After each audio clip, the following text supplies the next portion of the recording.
Saudi আরব বন্দিদশা থেকে এক যুগ পর সন্তানদের বুকে ফিরবেন মা। ১৩ বছরের দীর্ঘ প্রতীক্ষার অবসান হতে চলেছে। মায়ের স্পর্শের স্বপ্নে বুকে বেঁধে বসে থাকা সন্তানদের অপেক্ষার শেষ হতে চলেছে আগামীকাল। সৌদি আরবে গৃহকর্মী মালেকা খাতুন, যিনি সন্তানদের ভবিষ্যৎ আর একটু সুখের আশায় পাড়ি জমিয়েছিলেন প্রবাসে, অবশেষে ফিরছেন দেশের মাটিতে।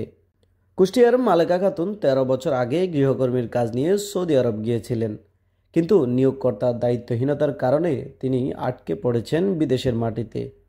সন্তানদের জীবনে এক এক করে কেটে যায় দীর্ঘ ১৩টি বছর। মাকে ফিরে আনার জন্য সন্তানেরা একের পর এক দপ্তরে ধর্ণা দিলেও কোনো সাড়া মেলেনি।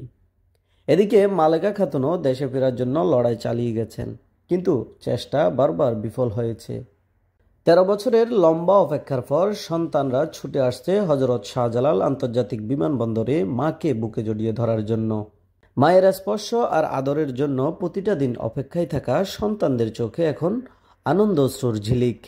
বিমানবন্দরের মাটি সাক্ষী হবে এক অভূতপূর্ব মহামিলনের, একটি মায়ের এবং তার সন্তানের। মালেকার এই ফিরে আসা শুধুমাত্র একটি পরিবারের মিলন নয়, এটি অসংখ্য প্রবাসী মায়ের এবং সন্তানদের জন্য একটি নতুন আশার আলো। এটি প্রমাণ করে চেষ্টা আর মানবতার সহযোগিতায় বড় থেকে বড় বাধাও জয় করা সম্ভব। সন্তানদের জন্য মা আবারও দেশে ফিরছেন, আর মায়ের স্পর্শের স্বপ্নে সন্তানেরা আগামীর একটি নতুন ভোর দেখতে চলেছে। ১৩ বছরের দীর্ঘ প্রতীক্ষার গল্প শেষ কাল ভোরেই। এই গল্পটি পরিণত হবে এক জীবন্ত আনন্দময় বাস্তবতায়।